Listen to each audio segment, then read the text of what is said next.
I'm marking it as incomplete again, Nia. We can't afford to push buggy code to stakeholders. I stared at the email, blinking slow.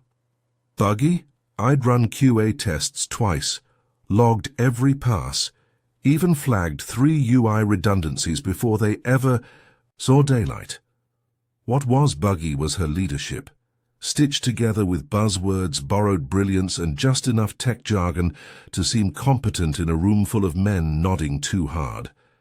But I didn't reply. Not yet. Instead, I opened the build tracker, and there it was again. Status: deferred reason, developer delay.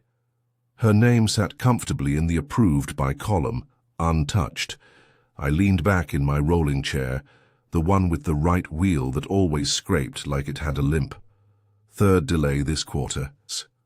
Not mine, hers. But to the board upstairs it didn't matter. To them I was Nia from engineering, quiet, heads down, good at bug fixes, not ideas, not architecture, definitely not the brains behind Pathway, the internal app now getting. Buzz after beta users called it shockingly intuitive. They didn't know I built it in 3 weeks flat, alone over weekends. While she reviewed things, what hurt wasn't just the credit. It was the condescension. The way she'd peek into my cubicle every few days like she expected me to mess up, or worse, like I should be grateful to be here at all. Keep refining the back end, she told me on Monday. On Tuesday, she presented my app to the VP of IT. Product? By Friday, she was trending in the company Slack. Rising star, Hassanger women in tech, except not all women were being lifted. Some of us were just quietly being stood on. The only reason I hadn't walked was because I wasn't done watching. People like her eventually slip. They get cocky. They think the work is invisible if the worker is. But this time, she left fingerprints, all over a system she never built, and I kept receipts. That night I opened my terminal and checked the live usage logs. There it was.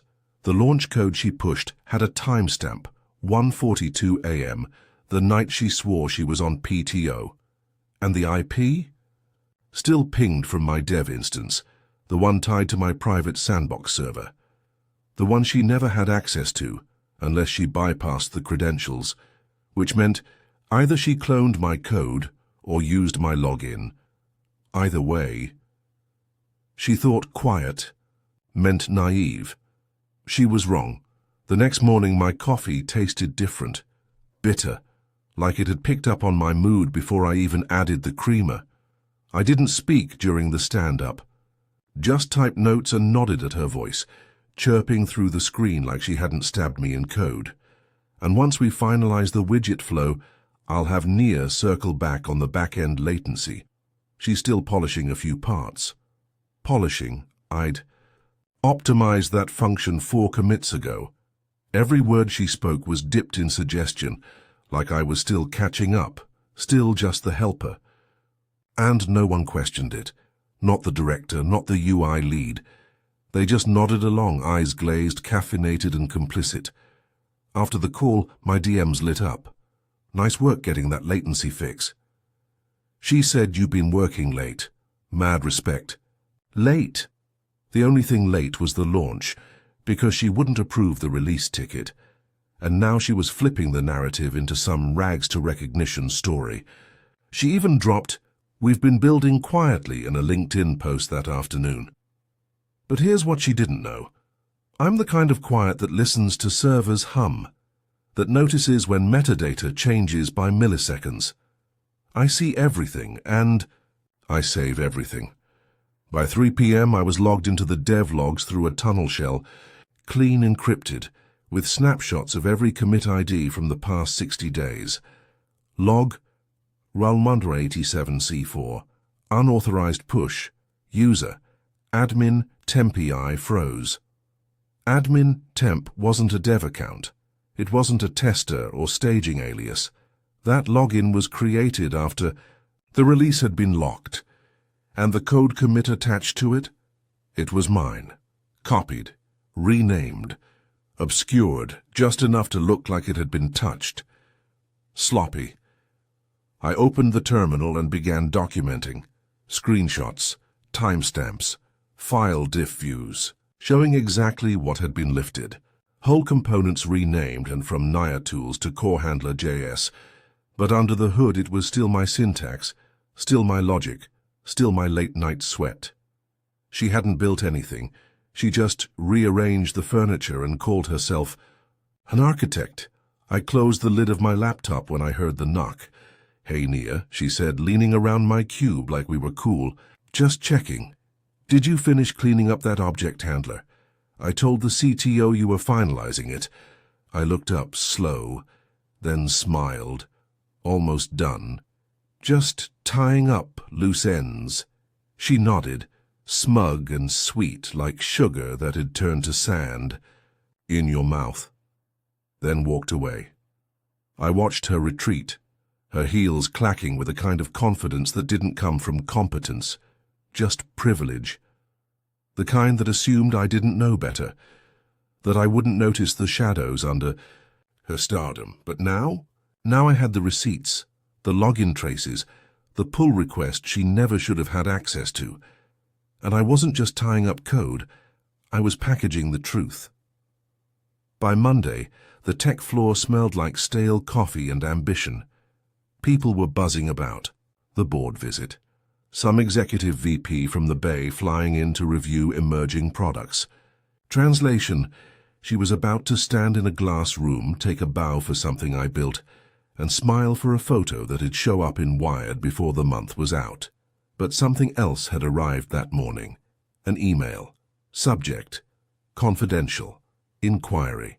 Requested regarding app source ownership. From internal ethics and compliance, it sat in my inbox like a glass of cold water, sharp, waiting. They were investigating. Not because I snitched, I never said a word. All I did was upload a zip folder, a quiet little package, encrypted, time-stamped, and titled Pathway Origin, Nye AI. Didn't need to accuse her. I didn't need to make a scene. The code told the story. My variable names, my error logs, even my own debug notes in comment blocks she forgot to delete. Rookie mistake. That afternoon I sat in the cafeteria, watching her laugh too loud near the espresso machine. Her laugh always sounded forced, like she'd practiced sounding casual. A new hire walked past and whispered to someone. "That's her, right? The one who built Pathway?" I didn't flinch, didn't need to, because 3 floors up, IT security, was digging into server access logs. And that temporary admin login, it pinged her device ID, not mine. Not an intern's, hers, and the kicker. The push happened during her claimed PTO hours, which meant either she was lying about being offline or she violated dev protocol while off-grid. Either way, she was exposed. By 3:17 p.m., her name disappeared. From the calendar invite for demo with exec VP, no email, no announcement, just removed. Then came the hallway silence, the kind that follows just one name in a Slack ping. Tony, we need to meet. Now, I was still at my desk when I heard it, a voice raised behind closed glass. Not mine, hers. Nia, you think she built it alone? I oversaw everything. Pause. She's a back-end dev. She doesn't even... Another pause, quieter now. Like someone had shown her the receipts. I didn't get a thank you. Didn't need one. Instead, I got a new invite. Title, 1.1 with Director of Engineering. And beneath it a note. Would love your input on how we structure credit and ownership going forward. Ownership. That word sat sweet in my inbox. Like my name finally meant what it always should have. And her? She was no longer trending, just quietly, off the grid. The following day, Tony's desk sat hollow, monitor dark, chair turned slightly like she'd spun out in a hurry. No one said the word fired, not out loud. But in tech, absence is loud enough. Her name was stripped from the GitHub team repo before noon. Her Slack profile, Deactivated. Even her parking pass access, according to Devon in DevOps, had been revoked. Just like that. She disappeared from the very platform she tried to steal. I sat with my tea, hands wrapped around the ceramic like it might warm the parts of me she'd tried to chill with doubt, the ones that wondered if I was overreacting, if I should have just let it go. But silence is not surrender, and quiet isn't weakness. It's precision. I clicked into the private message from Jonah, the senior architect. Hey Nia, just wanted to say, but I looked through your server notes. You do brilliant work. You've got a rare eye. Then came another ping. From Mia B. Product strategy. Would love to meet. I didn't realize how much of the infrastructure you carried. The irony. I'd been right here the whole time, doing the work, fixing the bugs, naming the folders. Every part of the product she dressed up and paraded like a prize pig. I'd hand-built it. It was my brain wrapped in HTML and command lines, a knock, not an email. Not a DMA, real knock on the cubicle wall. Hey, said Marcus, one of the directors. He shifted awkwardly, holding 2 coffees. I figured you probably already had one, but I just wanted to thank you. I blinked. Thank me? Yeah, he said, rubbing the back of his neck. This whole thing with Tony, I think a lot of us assumed, well, we didn't know how much was you. That's on us. I stared at him a second, then said, yeah, it is. And for once, he didn't deflect, didn't joke, just nodded, set the second coffee down and left without asking for anything in return. Later that day I walked into the director of engineering's office. He stood when I entered, which surprised me. Thanks for coming, he said. We'd like to move you onto the innovation task force. You'll have your own pod, full credit, autonomy. Then he added quietly, also, we reviewed the logs. Everything she claimed, none of it holds up. Your documentation was meticulous. Honestly, you saved us. I said nothing, just opened my laptop, connected to the sandbox server, my server, and let the code speak. The truth had been in the files the whole time. They just hadn't been looking in the right place. 3 weeks later, they rolled out the beta launch of Pathway 2.0, and this time, there was no debate about who built it. My name stood alone in the press packet. Right. Under lead architect, no asterisk, no team contributor. Just Nia Okafor, product vision and systems design. It was subtle justice, the kind that doesn't clap back but claps forward. Still, I watched the reactions like I was waiting for someone to snatch the credit again. But all I got were nods. Respectful. Earned. At the launch meeting, Mia from product read the credits aloud like a TED talk. And none of this could have happened without the silent engine behind it all. Nia, we are truly grateful. The room clapped. Real claps. Not performative, not just polite. And then someone passed me the mic. My hands didn't shake. I didn't fumble for humility. I didn't shrink into the shadows of their applause. I said, I was told once this app wasn't ready. But it wasn't the app, it was me they weren't ready for. The room got quiet. Then a slow, full clap from the back, and the kind that breaks a spell. And suddenly the room roared. Not for who I was under someone, but for who I had always been. That night, after the event, I returned to the dev room. The same one where I used to sit late at night, nursing vending machine snacks while writing functions no one read. The air smelled like freedom. I clicked into the app dashboard. Usage metrics were up 48%. Customer feedback was off the charts. Even the CTO left a public comment. Game-changing architecture. I smiled to myself, then opened the back-end console. One final update to push. I typed it slow, like a benediction. Line added by Nia Okafor.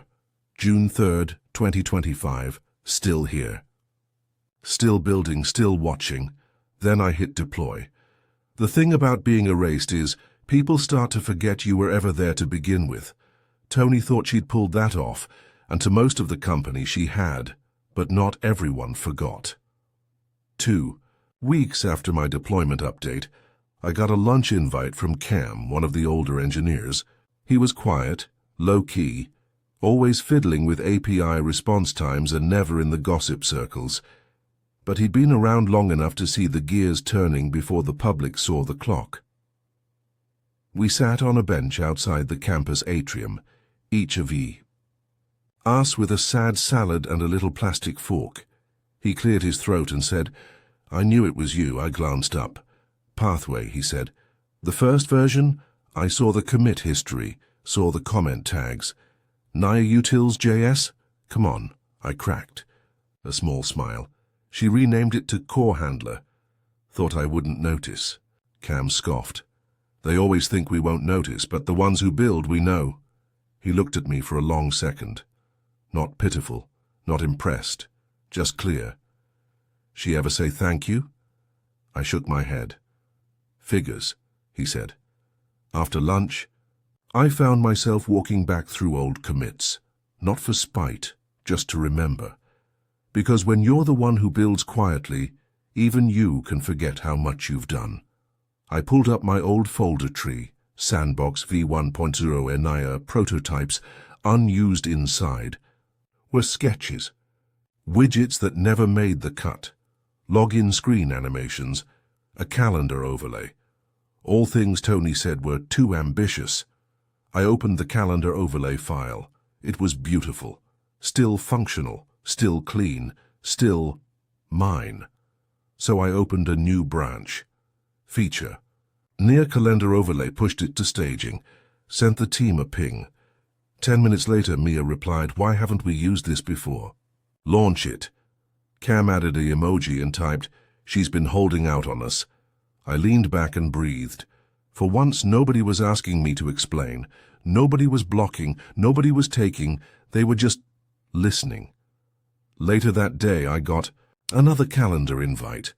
Subject: Mentorship Initiative Kickoff. Speaker: Nia Okafor. Not diversity hire, not quiet tech lead, not back-end girl, just my name. And this time, that was enough. The company released a glossy, full-color brochure the week before the tech conference. On the back page, beneath a gold banner that read, "Women in Tech, the future is now," my photo smiled back at me. Cropped neat, blazer crisp, smile clean, not a single mention of Tony, not a whisper of what she'd tried to claim, just my name, my title, lead systems architect, Pathway Suite, and a pull quote that made my chest ache. Sometimes the best way to speak up is to build, something they can't ignore. Funny how they put that in bold, like I'd said it in triumph, not in quiet grief, because it wasn't just about the code, it never was. That Friday, HR held a farewell happy hour for Tony. Resignation was the official word. New ventures, they said. She didn't show. But her absence clung to the air like static, half of them still curious, the other half pretending they didn't know. I passed by the lounge and kept walking. They hadn't invited me, not out of malice. Just muscle memory. I wasn't the type they toasted. But I didn't need the toast. I had a task list, a keynote to prep, and a mentorship kickoff in 2 weeks with 10 interns already asking questions about architecture design. They were listening. And, more importantly, they were watching. I stayed late that night, not for the deadline, just for myself. I reopened that Sandbox folder, scrolled to a line of code I'd written at 2:14 a.m. over a year ago, when the office was colder. The praise was rare, and my name meant background noise to most of them. It read, "If nobody claps, clap anyway." I left it. Didn't delete. Didn't revise, because back then I was still learning the rhythm of my own power. Now they were clapping, and even if they weren't, I didn't build this legacy for the applause. I built it so the next Nia wouldn't have to explain why her brilliance deserved daylight. The ballroom lights shimmered across chrome-backed chairs and linen-covered tables, everyone filled with CEOs, VCs, and CTOs trying to look less surprised than they were. The annual Elevate Tech conference, where success stories got dressed, some in keynotes and startup legends were rewritten live. This year they handed me the mic. I didn't wear heels. Didn't wear anything that begged to be taken seriously. I wore black slacks and the same grey blazer I'd had since the interview no one remembered. Hair tied back, no earrings, just me. The big screen behind me flashed the title, From Invisible to Indispensable, Systems that Remember the Builders, and then my name. Alone. No footnotes. I didn't come up here to inspire you, I began. A few polite chuckles, some half nods. I came up here because I was told I didn't belong. Here. Silence now. I was told my work was incomplete, that I wasn't ready, that my name didn't carry the right weight. So they gave my code to someone who smiled in meetings and memorized buzzwords, and said she was the visionary. I paused. She called it her launch, said I was still polishing the back end. But the code told the truth. It always does. And when the logs were pulled, when the server IPs were traced, when the receipts got too heavy to bury, I looked around the room. She disappeared. Still silence. But this time, it wasn't awkward. It was reverent. I didn't fight back by yelling. I didn't curse her out in the break room. I didn't cry in HR. I leaned forward. I just built something so undeniable they couldn't lie about it anymore. By the time I walked off stage, the applause was thunder, the kind that wraps around your shoulders and tells you you're not alone. Not anymore. I didn't stop to wave, didn't soak it in, just smiled once, soft, tired, real, and stepped down. That night, alone in my apartment, I got an email from a girl named Danica. Subject, I'm building mine too. Body, saw your talk, I'm 19. Studying CS at a school where nobody looks like me. I started hiding my name on GitHub, not anymore. Thank you for reminding me I'm allowed to build out loud. I sat with that email for a long time, longer than I sat with any applause. Then I replied, build it loud. Build it. Anyway, they'll catch up. Tony's name hasn't been mentioned in months. Her LinkedIn says consultant, but the industry doesn't whisper her name like they used to, and my name lives in code now, in version histories, in product launches, in keynote quotes, in interns folders, in comments that say Nia-style solution like it's a standard. No one can take that back because I didn't wait for permission to be brilliant. I just built it and made sure the system remembered who did.